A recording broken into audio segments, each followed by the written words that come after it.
So hello guys, कैसे आप लोग। स्वागत है आप सभी का। आज मैं एक नए एनिमे को एक्सप्लेन करने वाला हूँ। तो बिना किसी देरी के चलिए वीडियो को स्टार्ट करते हैं। तो इस कहानी की शुरुआत में हम देखते हैं कि भगवान ने ह्यूमंस और विचेस को बनाया था, पर ऊपर वाले ने इंसानों को नॉर्मल बनाया था और वही विचेस को मैजिकल पावर्स दी थी। और उन्होंने विचेस से कहा था कि तुम लोग इंसानों की प्रोटेक्शन करोगे। अब ऐसे ही कई साल बीत जाते हैं और अब इंसानों ने विचेस को ही मारना शुरू कर दिया था। अब इस सब के बाद सीन चेंज होता है और हमें प्रेजेंट का सीन दिखाया जाता है। हम देखते कि अब दुनिया में बहुत कम विचेस बची हैं, जिसमें से एक विच का नाम क्लोई होता है और वो अपने ह्यूमन स्टूडेंट एडोनिस के साथ होती है। दरअसल वो लोग किंगडम रेडियस से बचकर भाग रहे थे, क्योंकि किंगडम रेडियस उन्हें पकड़कर मारना चाहता है। यहीं पर हम देखते हैं कि एडोनिस अपने स्मार्टफोन में मैप को देखता है, क्योंकि वो लोग यहाँ से भागने का रास्ता ढूंढ रहे थे। जब क्लोई देखती है कि एडोनिस अपने स्मार्टफोन में होता है तो उसे काफी ज्यादा गुस्सा आता है और फिर वो एडोनिस से कहती है, बच्चे ये तुम क्या कर रहे हो, हमें जल्दी से बचकर यहाँ से जाना होगा क्योंकि हमारी जान खतरे में है। अब वो दोनों यहाँ से भागने लगते हैं और तभी किंगडम की सेना उनके पीछे होती है। इसी के साथ क्लोई अपने आइस पावर का इस्तेमाल करती है और वो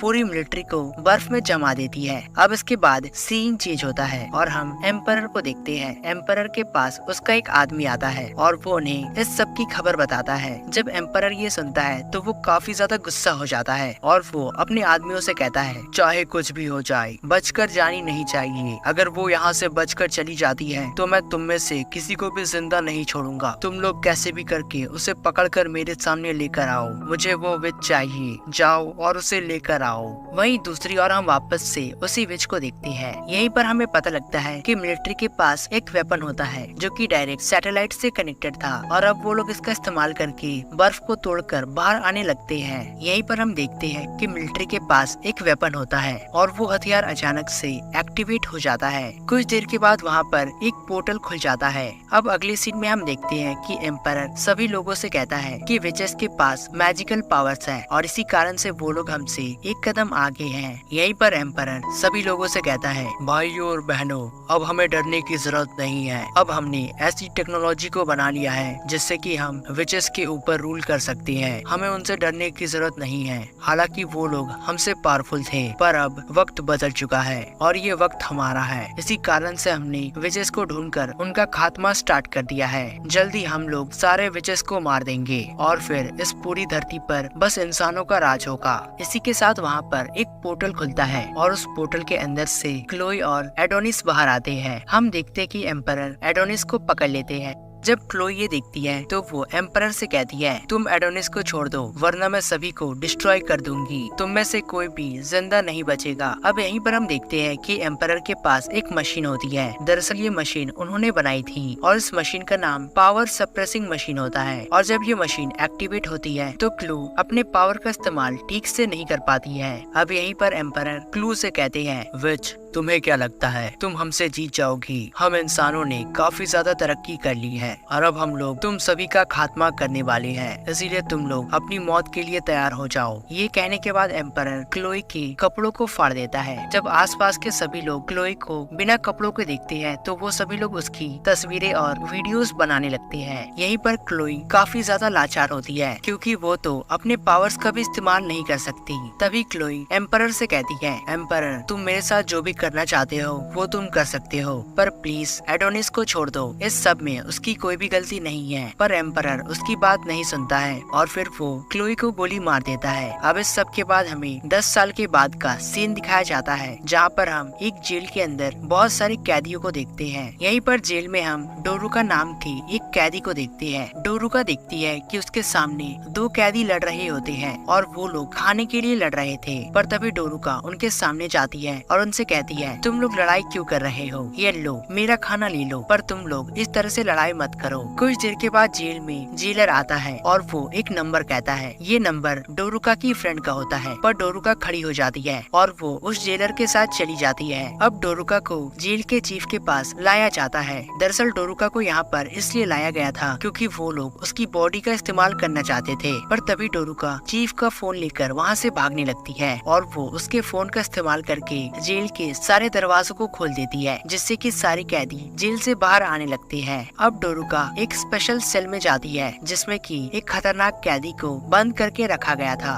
डोरुका जल्दी से उसे भी आजाद कर देती है। हम देखते हैं कि वो कैदी और कोई नहीं बल्कि एडोनिस होता है। एडोनिस बाहर आकर जेल के गार्ड्स के ऊपर हमला करने लग जाता है। अब इसके बाद हमें सिक्योरिटी ब्यूरो का सीन दिखाया जाता है, जहाँ पर हम वहाँ के हेड यामाटो को देखते हैं और उसके साथ यूकी भी होती है। यहीं पर यामाटो अकाउंट नाम के एक बंदे से कहता है, तुम्हें जो भी करना है वो तुम कर सकते हो, पर कैसे भी करके जल्दी से इस मामले को सॉल्व करो। अब इसके बाद हम वापस से एडोनिस को देखते हैं और इस वक्त एडोनिस अपने मैजिकल पेन का इस्तेमाल करता है और उसके अंदर से एक बुलेट को फायर करता है। हम देखते हैं कि वो बुलेट काफी ज्यादा बड़ा हो जाता है और वो एक पूरे बिल्डिंग को डिस्ट्रॉय कर देता है। वहीं हम वापस से अकाउंट को देखते हैं और जब वो जेल में जाता है तो वहाँ पर के सारे आदमियों को एकदम से मारने लगता है, यहाँ तक कि वो जेल के चीफ को भी मार देता है। अब हम देखते हैं कि डोरुका बिल्कुल भी सही सलामत होती है और वहीं एडोनिस शहर में घूम रहा था। तभी वो अचानक से शहर में हमला करना शुरू कर देता है और जब ये खबर सिक्योरिटी ब्यूरो को मिलती है तो वो लोग काफी ज्यादा शॉक में आ जाते हैं। वो लोग जल्दी से अपनी पूरी सेना के साथ एडोनिस के ऊपर हमला करने के लिए आ जाते हैं। वो लोग अपने पूरे हेलीकॉप्टर्स, जेट और टैंकर्स को लेकर शहर को बचाने के लिए आ जाते हैं, पर ये सब कुछ भी एडोनिस को रोकने के लिए काफी नहीं था। एडोनिस बड़े आसानी से इन सभी का सामना कर लेता है। वहीं दूसरी ओर हम एम्परर को देखते हैं। एम्परर की हालत काफी ज्यादा खराब होती है, वो काफी ज्यादा बीमार थे। अब एम्परर अपने मन में सोचते हैं, क्या ये सब मेरे बुरे कर्मों का असर है। वहीं दूसरी ओर हम वापस से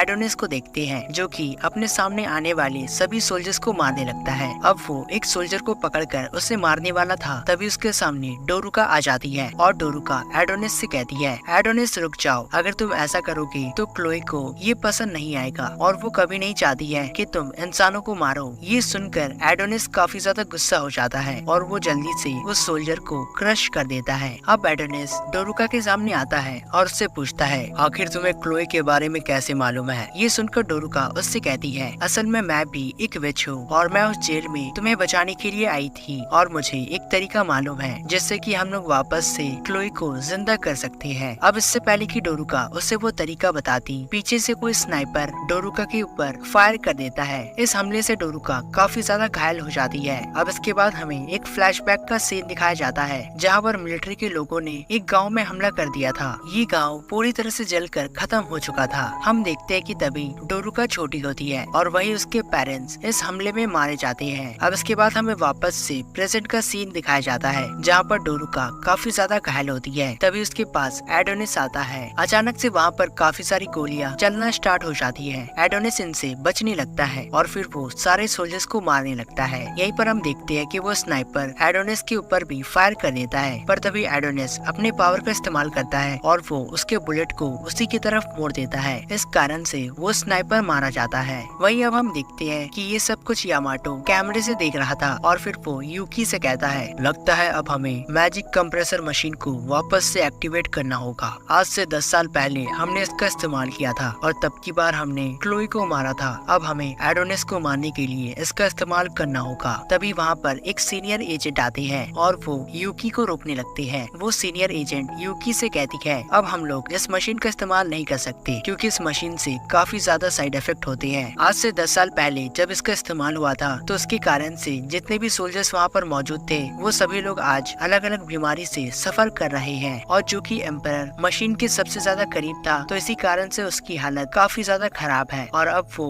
जिंदगी और मौत के बीच बहुत ही बुरी हालत में फंसा है। तो अब तुम समझ सकती हो कि इसके साइड इफेक्ट काफी ज्यादा खतरनाक है। पर यूकी उसकी बात को नहीं सुनती है और वो फिर भी मैजिक कंप्रेसर मशीन को ऑन कर देती है। जैसे ही मशीन ऑन होता है एडोनिस की पावर अचानक से गायब हो जाती है और वो एक नॉर्मल इंसान बन जाता है। हम देखते हैं कि मशीन ऑन होने के कारण यूकी की हालत काफी ज्यादा खराब हो जाती है। वहीं पर एजेंट की हालत भी काफी ज्यादा खराब होती है। वहीं दूसरी ओर एडोनिस के पास एक ऑफिसर आती है और वो उसे गोली मारकर उसके सर को उड़ा देती है। जब आसपास के सभी ऑफिसर्स ये देखते हैं तो वो लोग काफी ज्यादा खुश हो जाते हैं। यामाटो भी ये देखकर चैन की सांस लेता है, पर मरने से पहले एडोनिस ने इतनी ज्यादा तबाही मचाई थी कि वो लोग इसे लेकर काफी ज्यादा परेशान होते हैं। अब जैसा कि एडोनिस मर चुका था तो एम्परर पूरे शहर में एक स्पीच देते हैं, जहाँ पर वो सभी से कहते हैं, हमने ये सोचा भी नहीं था कि जिस बंदे को हमने आज से 10 साल पहले पकड़ा था वो आज इतनी ज्यादा तबाही मचा देगा, पर कोई बात नहीं, अब वो मर चुका है तो इसी कारण से खतरा टल चुका है, अब हमें डरने की जरूरत नहीं है। वहीं दूसरी ओर हम देखते हैं कि एक स्कूल की लड़की ये न्यूज अपने मोबाइल फोन में देख रही होती है और अभी वो अपने क्लासरूम में होती है।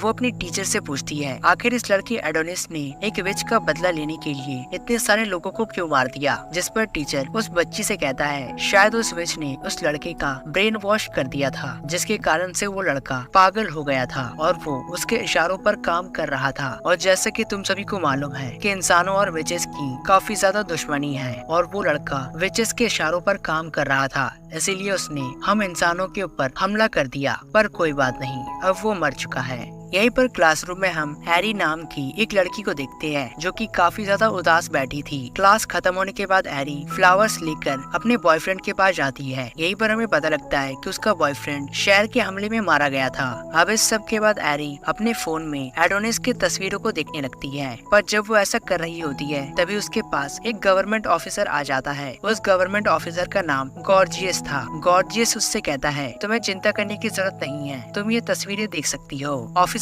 की बात को सुनकर हैरी काफी ज्यादा डर जाती है, फिर वो जल्दी से वहाँ से भाग जाती है। अब इसके बाद हमें एक जगह का सीन दिखाया जाता है। यहीं पर हम एडोनिस को देखते हैं। एडोनिस के साथ काफी सारी विचेस होती है। यहीं पर हम विचेस की लीडर लेडी ओपिलिया को देखते हैं। तभी हमें एक फ्लैशबैक का सीन दिखाया जाता है। जब वो सोल्जर एडोनिस को मारने के लिए आया था वो असल में कोई सोल्जर नहीं था, दरअसल वो एक विच होती है। जिस विच ने एडोनिस को बचाया था उस विच का नाम एना होता है। अब इसके बाद हमें प्रेजेंट का सीन दिखाया जाता है जहाँ पर हम लेडी ओपेलिया को देखते हैं और वो एडोनिस से कहती है क्लोई को वापस से जिंदा किया जा सकता है, पर इससे पहले कि हम लोग इस रिचुअल को स्टार्ट करें तुम पहले आराम कर लो। अब एडोनिस वहीं पर जमीन में लेटकर आराम करने लगता है। तभी उसके सामने एना आती है और वो काफी ज्यादा गुस्से में होती है। वो एडोनिस से कहती है तुम्हारे कारण से डोरुका मर चुकी है, पर तभी एडोनिस एना से कहता है ये सब कुछ तुम लोगों का प्लान था। अब इसके बाद हमें एक फ्लैशबैक का सीन दिखाया जाता है जहाँ पर हम डोरुका और एडोनिस को देखते हैं। डोरुका मरते हुए एडोनिस से कहती है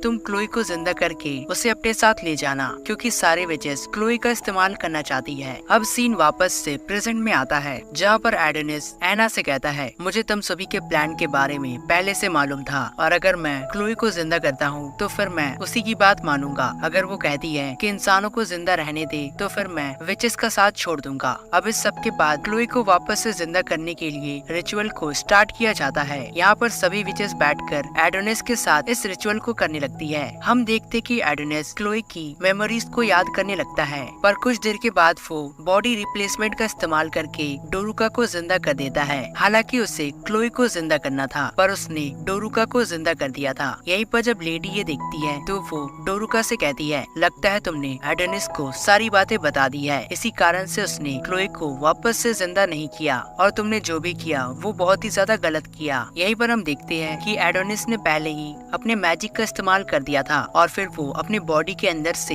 एक चिप को निकालकर बाहर फेंक देता है। दरअसल ये चिप एडोनिस के शरीर में इंसानों ने लगाया था। जैसे ही एडोनिस उस चिप को बाहर निकालता है वहाँ पर एक बहुत बड़ा सा धमाका होता है और उस धमाके से वो पेड़ जल जाता है जिससे कि विचेस का जन्म होता था। थोड़ी देर के बाद वहाँ पर बहुत सारे इंसानों का गैंग आ जाता है और वो लोग उस चिप के कारण वहाँ पर टेलीपोर्ट होकर आ जाते हैं। यहीं पर एक विच उस पेड़ को जलने से रोकने लगती है, पर तभी एक सोल्जर आगे बढ़कर उस विच को मार देता है। हम देखते कि यामाटो विचेस के ऊपर हमला करने के लिए नहीं आया था, बल्कि वो यहाँ पर एडोनिस के ऊपर हमला करने के लिए आया था। इसी कारण से वो एडोनिस के साथ फाइट करने लगता है। यामाटो के पास एक बहुत ही ज्यादा खतरनाक वेपन होता है। दरअसल ये एक सूट था और ये बहुत ही ज्यादा स्ट्रॉन्ग सूट होता है। एडोनिस उसके ऊपर काफी ज्यादा बंदूक से फायर करता है, पर यामाटो को कुछ भी नहीं होता है क्योंकि उसका सूट बहुत ही ज्यादा स्ट्रॉन्ग था। वहीं दूसरी ओर सारी विचेस इंसानों के साथ फाइट करने लगती है। हम देखते कि विचेस मिलकर इंसानों को आसानी से हरा देती है, पर बाद में वहाँ पर एक और बहुत बड़ा इंसानों का गैंग आ जाता है और वो लोग विचेस के ऊपर हमला कर देते हैं। इस फाइट में काफी सारे विचेस की जान चली जाती है। वहीं दूसरी ओर हम देखते हैं कि ये सब कुछ सीन ह्यूमन वर्ल्ड में लाइव टेलीकास्ट हो रहा था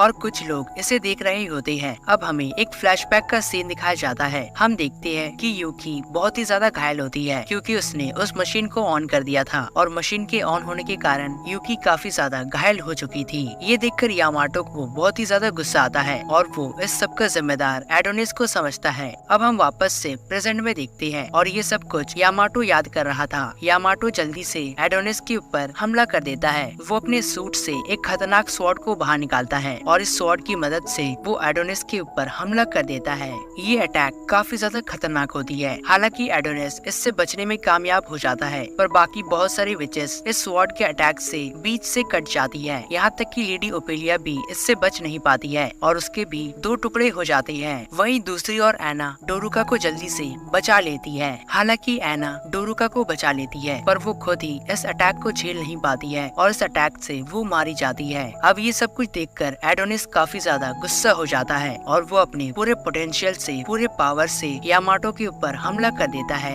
एडोनिस अपने हमले से यामाटो को काफी ज्यादा घायल कर देता है और जो यहाँ पर आसपास बची हुई विचेस होती है वो सभी लोग एडोनिस को चीयर करने लगते हैं। वो लोग एडोनिस से कहते हैं, एडोनिस हम लोग तुम्हारे साथ हैं, तुम इसे मार दो, इसे जिंदा मत छोड़ना, इसने हमारे काफी सारे साथियों को मार दिया। अब इसके बाद सीन चेंज होता है और हमें इंसानों की दुनिया का सीन दिखाया जाता है। वहाँ पर हम देखते हैं कि मून से उनका कनेक्शन कट हो जाता है और वो लोग इस लाइव टेलीकास्ट को नहीं देख पाते हैं, पर कुछ देर के बाद वो कनेक्शन वापस आ जाता है और वो लोग देखते हैं कि लाइव टेलीकास्ट में यामाटो सामने आता है और वो कहता है, हम लोग इस मैच को जीत चुके हैं, हमने सभी को मार दिया। पर तभी हमें एक फ्लैशबैक का सीन दिखाया जाता है। जब यामाटो अपने स्वॉर्ड से एडोनिस के ऊपर हमला करने वाला होता है तभी पीछे से डोरुका आ जाती है और वो यामाटो को रोक लेती है। हमें यहाँ पर पता लगता है कि डोरुका के पास एक स्पेशल टेक्निक है जिससे कि वो किसी भी मेल को अपनी तरफ अट्रैक्ट करके उसे रोक सकती है और यहाँ पर डोरुका वैसा ही करती है। एडोनिस जल्दी से उसके ऊपर हमला करने वाला होता है, पर तभी डोरुका उसे रोकती है और उससे कहती है, नहीं नहीं रुको। ये कहने के बाद डोरुका यामाटो के तरफ दोस्ती का हाथ बढ़ाती है, पर ये सब कुछ यामाटो सुनकर कुछ भी नहीं करता है और वो जल्दी से उसके ऊपर हमला कर देता है और उसे बुरी तरह से मारने लगता है। ये देखकर एडोनिस काफी ज्यादा गुस्सा हो जाता है और वो भी जल्दी से यामाटो को किल कर देता है। वही इसके बाद हमें वापस से ह्यूमन वर्ल्ड का सीन दिखाया जाता है जहाँ पर हम एम्परर को देखते हैं और एम्परर के साथ उसका एक आदमी होता है। वो आदमी एम्परर को बताता है, हमारा संपर्क टूट चुका है। ये सुनकर एम्परर अपने आदमी से कहते हैं, तुम चिंता मत करो, हम लोग इस फाइट को जीतेंगे, मुझे यामाटो के ऊपर पूरा भरोसा है, वो जरूर इस फाइट को जीत कर आएगा। अब इसके बाद एम्परर अपनी वाइफ के पास जाता है। एम्परर की वाइफ उससे कहती है, तुमने बहुत जी लिया और अब तुम्हारा जाने का वक्त हो चुका है। अब हम देखते कि एम्परर छत के ऊपर से नीचे कूद जाता है और फिर हमें पता लगता है कि एम्परर की वाइफ एक विच होती है और उसके पास भी डोरुका की तरह सेम पावर्स होती है, जिससे कि वो भी मेल्स को अपनी तरफ अट्रैक्ट करके उन्हें अपने वश में कर सकती है और एम्परर की वाइफ उसे अपने वश में करके छत से नीचे गिरा देती है। एम्परर की वाइफ का नाम डोरोथिया होता है और फिर वो अपने लोगों से कहती है, एम्परर का पैर फिसल गया और वो छत से गिरकर मर गए। हमें यहाँ पर पता लगता है कि एम्परर की वाइफ एक दूसरे टाइमलाइन से आई है और वो किसी बंदे को बचाने के लिए आई है। यहीं पर डोरोथिया के पास एक आदमी आता है और वो आदमी उसका वफादार था, उसका नाम सीरो होता है। अब इसके बाद सीन चेंज होता है और हम वापस से एडोनिस को देखते हैं। एडोनिस वहाँ पर सारे सोल्जर्स को मार देता है और फिर वो यामाटो के फेस को काट कर अपने फेस में लगा लेता है और हम यही सीन लाइव टेलीकास्ट में देखते हैं जहाँ पर एडोनिस यामाटो बनकर सभी से कहता है, हमने इस जंग को जीत लिया और हमने सभी विचेस को मार दिया। यहीं पर लैब की एजेंट ये देखकर समझ आती है और वो अपने लोगों से कहती है, ये बंदा यामाटो नहीं है और वो जैसे ही वापस आएगा सभी लोग उसके ऊपर गोलियों से फायर कर देना। अब इसके बाद हम वापस से डोरुका और एडोनिस को देखते हैं। डोरुका एडोनिस को एक थप्पड़ मारती है और उससे कहती है, तुमने सारे सोल्जर्स को मार दिया, पर एडोनिस को इससे कोई भी फर्क नहीं पड़ता है और फिर वो लोग वहाँ से टेलीपोर्ट हो जाते हैं। वहीं दूसरी ओर इंसानों की दुनिया में सारे वॉरियर्स फायर करने लगते हैं, पर तभी एजेंट देखती है कि वहाँ पर डोरुका और एडोनिस नहीं आते हैं। ये देखकर वो एजेंट समझ जाती है कि जरूर एडोनिस ने कोऑर्डिनेट्स को बदल दिया है, जिसके कारण वो लोग दूसरी जगह में टेलीपोर्ट हो गए हैं। अब हम वापस से एडोनिस और डोरुका को देखते हैं और वो लोग एक अलग जगह पर टेलीपोर्ट हो जाते हैं। ये जगह काफी सुनसान होती है, दरअसल ये एक डेजर्ट एरिया होता है। तभी वहाँ पर बहुत सारे लोग बाइक में आ जाते हैं और उन लोगों के लीडर का नाम नाम पंच होता है। अब इसके बाद सीन चेंज होता है और हम एडोनिस को देखते हैं। जब उसे होश आता है तो वो अपने सामने एक कमरे को देखता है जहाँ पर वो सो रहा था। फिर वो अपने दिमाग में जोर डालता है और वो याद करने की कोशिश करता है कि आखिर पिछली रात को क्या हुआ था। एडोनिस को याद आता है कि पिछली रात वो लोग डेजर्ट में थे, तभी उनके पास बाइकर्स का गैंग आ गया था और फिर वो लोग उन्हें अपने साथ ले आए। अब यहीं पर एडोनिस को एक चिल्लाने की आवाज सुनाई देती है जो कि डोरुका की आवाज होती है। एडोनिस जल्दी से बाहर जाता है तो वो देखता है कि डोरुका बाइक चलाना सीख रही होती है और इसीलिए वो जोर से चिल्ला रही होती है। जब एडोनिस डोरुका के पास जाता है तो वो उससे कहता है अब से हमारे रास्ते अलग हो चुके हैं, और ये कहने के बाद एडोनिस डोरुका को छोड़कर वहाँ से चला जाता है। बाद में पंच डोरुका के पास आता है। वो देखता है कि डोरुका बहुत ही ज्यादा उदास बैठी थी। पंच उससे बताता है कि आज से बहुत सालों पहले एडोनिस ने मेरी मदद की थी और मैं जानता हूँ कि वो विच का स्टूडेंट है। वो बहुत ही ज्यादा अच्छा बंदा है, इसलिए तुम्हें भी उसके पीछे जाना चाहिए। पंच की बातों को सुनने के बाद डोरुका जल्दी से बाइक लेकर एडोनिस के पीछे जाने लगती है। कुछ देर के बाद डोरुका एडोनिस के पास पहुंच जाती है, पर वो उस बाइक को रोक नहीं पाती है। अब इसके बाद हमें वापस से इंसानों की दुनिया का सीन दिखाया जाता है, जहाँ पर हम देखते हैं कि सभी लोगों को इस बात का पता लग जाता है कि एम्परर की मौत हो चुकी है और इसीलिए अब वहाँ पर एक नए एम्परर को अपॉइंट किया जाता है और वो एम्परर और कोई नहीं बल्कि डोरोथिया होती है। अब डोरोथिया अपने लव मैजिक का इस्तेमाल करती है जिससे कि वो शहर के सभी लोगों को अपने वश में कर लेती है और इसी का इस्तेमाल करके वो अपने पॉपुलैरिटी को बहुत ही ज्यादा बढ़ा लेती है। अब इसके बाद हमें एक जगह का सीन दिखाया जाता है जहाँ पर कुछ लोग आपस में बात कर रहे होते हैं। वो लोग डोरोथिया के बारे में बात कर रहे होते हैं। एक आदमी कहता है कि डोरोथिया ने सही खेल खेल दिया, उसने इंसानों की मदद से सारे विचेस को मरवा दिया और अब वो इंसानों की लीडर बनकर उन्हें धोखा दे रही है और वो भी असल में एक विच है। अब इसके बाद हम सीरो को देखते हैं और उससे एम्परर का कॉल आता है। डोरोथिया उससे कहती है कि तुम जल्दी से एडोनिस को ढूंढो और उसे मार दो। यहीं पर हमें सीरो के पावर के बारे में पता लगता है। उसके पास बहुत सारे हाथ होते हैं और ये उसकी यूनिक एबिलिटी होती है। अब इसके बाद सीन चेंज होता है और हम वापस से एडोनिस और डोरुका को देखते हैं। वो दोनों बाइक में बैठकर आगे बढ़ रहे होते हैं। वो दोनों एक शहर में पहुंच जाते हैं। यहीं पर एडोनिस डोरुका से कहता है तुम मुझे बिल्कुल भी डिस्टर्ब मत करना, हमारे रास्ते अलग हैं, इसलिए तुम मेरे काम में अपनी टांग मत अड़ाना। मुझे जो करना है मुझे करने देना, मुझे रोकने की कोशिश मत करना। यहीं पर डोरुका उसकी बात मान जाती है क्योंकि उसके पास इसके अलावा और कोई भी ऑप्शन नहीं था। अगर वो एडोनिस की बात को नहीं मानती तो एडोनिस उसे खुद से अलग कर देता। जब वो लोग शहर में पहुंच जाते हैं तो वहाँ के नज़ारे को देखकर वो लोग काफी ज्यादा शॉक होते हैं। दरअसल ये शहर काफी ज्यादा सुनसान था, यहाँ पर किसी का भी नामो निशान नहीं था। तभी डोरुका एडोनिस से कहती है मेरे पास काफी सारे सामान हैं जो कि मुझे पंच ने दिए थे, पर एडोनिस उसकी बात पर ध्यान नहीं देता है और वो शहर में आगे बढ़ने लगता है और आगे वो लोग एक नए शहर में पहुंच जाते हैं। नए शहर में आने के बाद वो लोग काफी सारे क्रिमिनल्स के पोस्टर्स को देखते हैं और काफी सारे स्टैचूज को भी देखते हैं। यहीं पर वो लोग अपने सामने एक लाश को देखते हैं, पर वो असल में कोई लाश नहीं था बल्कि वो एक एंड्रॉइड होता है। दरअसल ये एंड्रॉइड रोबोट्स की तरह होता है। जैसे ही एडोनिस ये देखता है तो वो जल्दी से उस एंड्रॉइड को मार देता है। यहीं पर अचानक से काफी जोर की आवाज आती है और इस आवाज को सुनकर एडोनिस एक कमरे के अंदर जाने लगता है। एडोनिस डोरुका को बाहर में रुकने के लिए कहता है, पर डोरुका तो काफी ज्यादा डरी होती है। इसी कारण से वो भी एडोनिस के साथ उसके पीछे पीछे जाने लगती है। जब एडोनिस उस कमरे के सामने पहुंचता है और उस दरवाजे को खोलता है तो उसके अंदर वो काफी सारे एंड्रॉइड्स को देखता है जो लोग एक इंसान के साथ कुछ कर रहे होते हैं। यहीं पर एक एंड्रॉइड उन्हें देख लेती है और उनसे कहती है आखिर तुमने हमें ऐसा क्यों बनाया। ये सुनकर एडोनिस अपनी बंदूक को निकालता है और वो सारे एंड्रॉइड्स को मार देता है। अब इसके बाद सीन चेंज होता है और हम दो लड़कियों को देखते हैं। वो दोनों आगे बढ़ रही होती है, तभी उनके सामने कुछ सोल्जर्स आ जाते हैं और वो दोनों सारे सोल्जर्स को मार देते हैं। इसी के साथ हम वापस से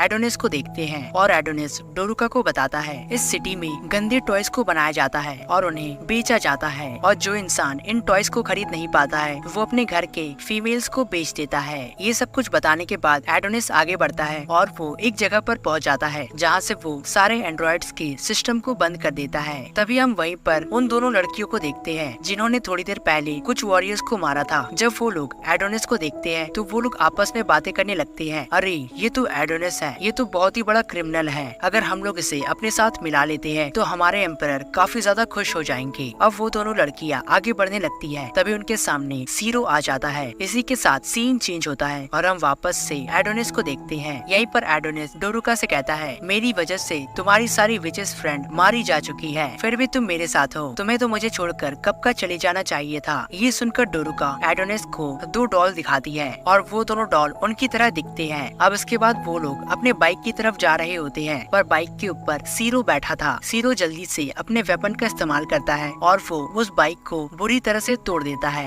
ये देखने के बाद एडोनिस सीरो से कहता है, चलो अच्छा हुआ, मेरा दिमाग वैसे ही सुबह से खराब है और तुमने ये करके मेरा दिमाग और भी ज्यादा खराब कर दिया है, तो अब मुझे तुम्हें मारने में काफी ज्यादा मजा आएगा। अब इसी के साथ उन दोनों के बीच में फाइट की शुरुआत हो जाती है। सीरो जल्दी से आगे बढ़ता है और वो जोर से एक पंच एडोनिस के ऊपर मारता है। हम देखते कि एडोनिस दूर जाकर गिरता है, जिसके बाद एडोनिस अपने गन को निकालकर उसके ऊपर फायर करने लगता है, पर सीरो सारे अटैक से बचने लगता है। हम देखते कि सीरो सारे हमलों को आसानी से डॉज कर देता है और फिर वो जल्दी से एडोनिस को मारने के लिए उसकी तरफ बढ़ता है। तभी पीछे से डोरुका अपने लव मैजिक का इस्तेमाल करती है, उसे अपने वश में करने लगती है, पर तभी सीरो अपने शर्ट को खोल देता है और उससे कहता है, तुम तो बिल्कुल क्वीन की तरह हो। यहीं पर हम देखते हैं कि सीरो के चेस्ट में एक निशान पहले से था। इसका मतलब ये था कि डोरोथिया ने उसे पहले से अपने वश में करके रखा था। अब सीरो के अंदर से काफी सारे हाथ बाहर आते हैं, जिनका इस्तेमाल करके वो उन दोनों के साथ फाइट करने लगता है। यहीं पर एडोनिस एक स्वॉर्ड को निकालता है और वो डोरुका को दे देता है। फिर वो दोनों अपने वेपन का इस्तेमाल करके सीरो के हाथों के साथ फाइट करने लगते हैं। अब सीरो अपने सभी हाथों को आसमान में भेज देता है और फिर एक साथ उन सभी को एडोनिस के ऊपर हमला करने के लिए भेजता है।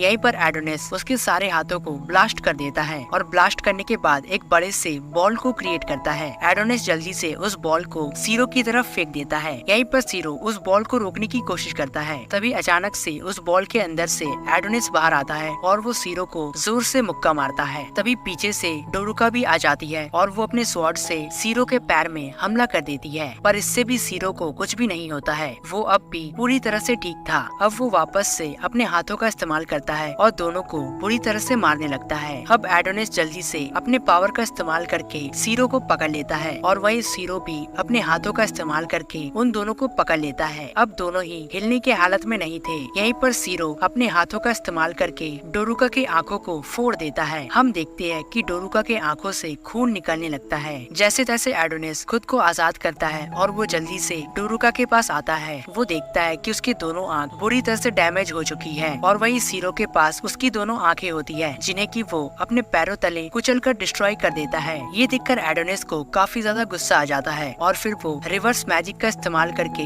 सीरो के सारे हाथों को उसके ऊपर ही हमला करने के लिए भेज देता है। इससे वहाँ पर एक बहुत बड़ा धमाका होता है, पर सीरो अब भी घायल नहीं होता है, बल्कि वो बिल्कुल भी ठीक था। अब सीरो एडोनिस के ऊपर भी हमला करने लगता है। उनके बीच काफी खतरनाक फाइट होती है। एडोनिस बार बार अपने मैजिक का इस्तेमाल करके सीरो से फाइट करने की कोशिश करता है, पर सीरो हर बार उसके अटैक को खत्म कर देता है। एडोनिस जल्दी से डोरुका को लेकर एक जगह पर छिप जाता है और वो उसकी आंखों से ब्लीडिंग को रोकने लगता है। तभी पीछे से सीरो फिर से आ जाता है और वो एडोनिस के साथ फाइट करने लगता है। काफी देर तक फाइट करने के बाद एडोनिस की हालत काफी ज्यादा खराब हो जाती है और वो धीरे धीरे काफी ज्यादा घायल हो जाता है। अब वो लड़ने की हालत में नहीं था। तभी वहाँ पर डोरुका आ जाती है और वो सीरो से कहती है, सीरो अगर तुम मुझे मारना चाहते हो तो मुझे मार दो, पर प्लीज एडोनिस को यहाँ से जाने दो। यहीं पर जब एडोनिस ये देखता है तो उसे क्लोई की याद आ जाती है। आज से कुछ सालों पहले क्लोई भी उसके लिए जान की भीख मांग रही थी। ये देखकर एडोनिस को काफी ज्यादा गुस्सा आता है, पर वो बहुत ही ज्यादा घायल था, इसीलिए वो चाहकर भी कुछ नहीं कर सकता। फिर वो डोरुका से कहता है, डोरुका तुम अपने लव मैजिक का इस्तेमाल करके मुझे अपने वश में कर लो ताकि मैं फोर्सफुली इसके साथ फाइट करूं। अब जो कि डोरुका के पास और कोई भी रास्ता नहीं था, तो वो ऐसा ही करती है। वो अपने लव मैजिक का इस्तेमाल करती है। इसके कारण एडोनिस की हालत फिर से पहले जैसी हो जाती है और अब उसकी पावर काफी ज्यादा बढ़ जाती है। वो जल्दी से आगे बढ़ता है और सीरो के साथ फाइट करने लगता है। हम देखते कि एडोनिस